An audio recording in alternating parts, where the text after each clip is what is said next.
Alright, so we are finally on our way to go and test out how much power Ruby makes on the dyno. We're currently sitting at 712 miles on the car, and I trust the car enough to not blow up, so that's what we're gonna go do. Now, there's a lot of speculation with this car that it's underpowered from the factory, like the ratings are a little lower than they should be. It's rated at 228 horsepower to the crank from the factory, but a lot of people, including myself, don't believe that because it feels a lot more powerful than that. So we're gonna go test that out over at our friend's 6 Elements shop. They have a dyno jet in there that we can use. Put your guesses in the comments now as to what you think it's gonna do. And also, if you're new here, go ahead and hit that little red rectangle that says subscribe, because we've got some future mods coming up that you are not gonna wanna miss.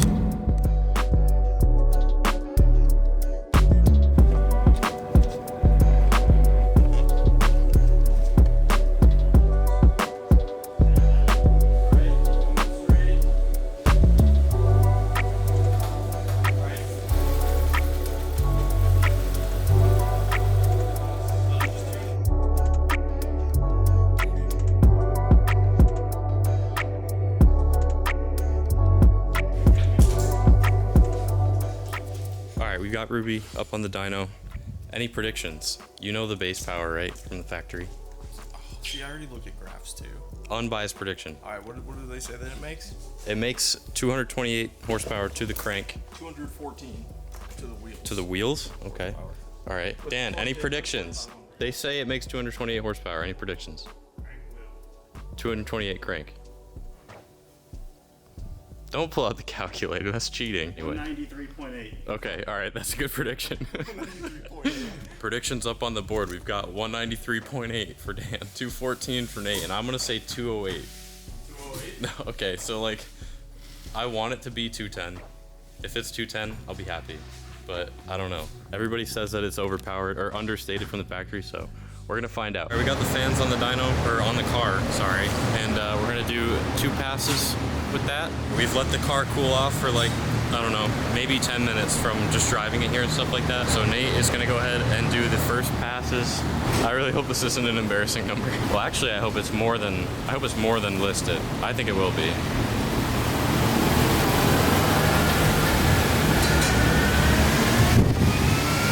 Oh my God. It's so weird seeing my car rolling without me driving it. Well, actually, I guess it's not rolling, you know what I mean.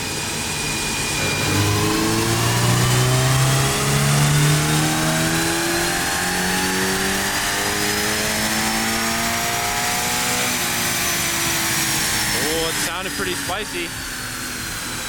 All right, I'm gonna wait till the car's done rolling and then we're gonna walk over. All right, what did she do? What did she do? What did she do? Oh, man. Boo. That's low. 196.56. So in terms of crank horsepower, that is, what's the math on this one more time?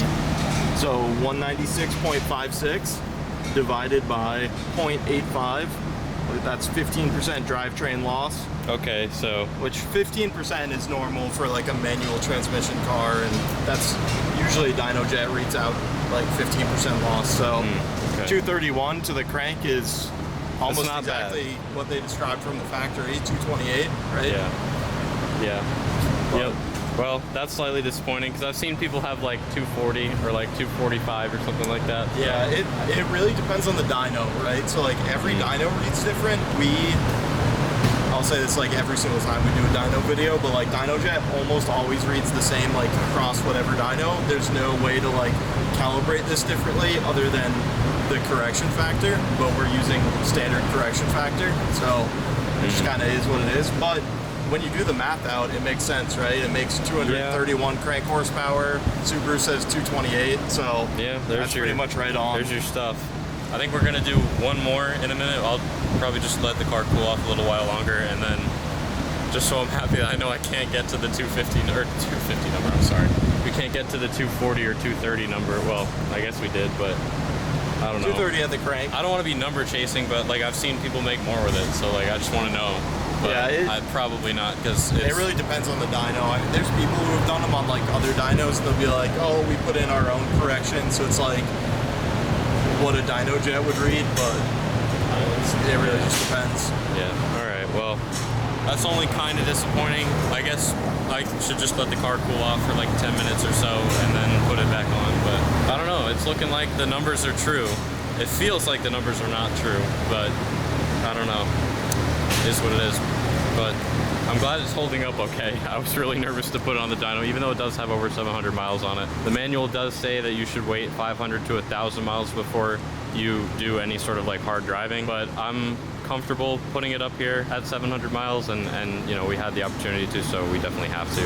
Also, I forgot to add, with an NA 2.4 liter, it's not turbocharged. That's pretty decent. Like some of the lower liter turbocharged motors you see aren't even pushing that out for horsepower, so that's pretty impressive coming from, you know, an NA car. And it's bone stock, like no exhaust, no nothing. So I'm sure once we put an exhaust on there and free up a little bit of like the flow, then we might see like maybe a little bit of horsepower gain, but I think the most horsepower gain we're gonna see in the future is a tune and E85. So once I can figure out how to do that, then we'll see some decent horsepower numbers out of Ruby. Round 2, back up on the dyno. I'm really hoping that letting it cool off for like 10 minutes or so did something to the horsepower numbers. I don't really want to be a number chaser, but like I at least wanted to see it hit like 200. I mean, I really thought it would be able to, especially, you know, because everybody said that they were getting such high numbers from the factory with their dyno graphs. I don't know what dyno they were doing it on, but ours is a dyno jet, and we're not seeing more than, I guess, barely more than what's advertised. So this is our last time. I don't want to do more than 2 runs, so this is our last time. We'll just see what she does.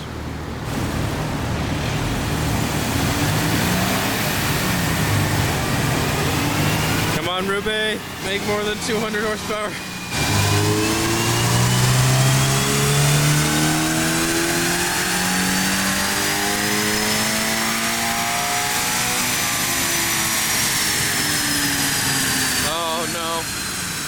It looks the same, I can see it from here. Oh man. It looks, I already saw it from there, it looks the same. Oh, it made 200, thank God. I was literally just saying, please, please make 200. Oh my God, it's sweet. Okay, all right, that's not bad. That's really good. Okay, so 165 wheel torque, 200 wheel horsepower. All right, so calculation time. 200.09 divided by 85? 0.85. 235 horsepower. All right, that's not bad. And there's no like major torque dip. There's nothing weird. Like if you see how linear the power is, minus the tiny dip. Yeah, I mean it has a small dip. What is this? 45 or 4300? It has a dip right there.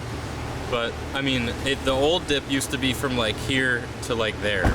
So that, considering that they got rid of this whole dip altogether, it just feels way more fun to drive, like actually going out and driving it on the road. You can rev it out to like almost 7,500 RPM too, which is it's pretty cool. It's pretty cool. Yeah. I'm happy with that. That's good. I was really at least hoping that we'd hit 200. Mission sort of accomplished. Mission accomplished. Yeah. Good job. You did well. I know, race it against the Forte. I want to find Mark's. Oh, okay. Well, that's not fair. Mark has a big turbo Forte. That's not even funny. That's not fair. Look at it. Wait, what's his max torque? 302 wheel and max 303 wheel horsepower? That's the, wow, okay. But that is big turbo, so like, what's the stock one? Oh, come on. God damn it. It's 2 more horsepower and a lot more torque. 60 more torque. But this car weighs so much less that it's probably the same, like in terms of acceleration. It's also lower. In back roads, like this thing would just destroy it. So. Yeah, well today I actually posted that back road driving video, so as you're watching that, this is going on. That's pretty cool. I'm happy. I'm 100% happy with that. And it's also cool that it makes it up to redline, because I'm used to a turbo car where it's like max power and then it drops off over time. All right, well, time to take it down. She did good.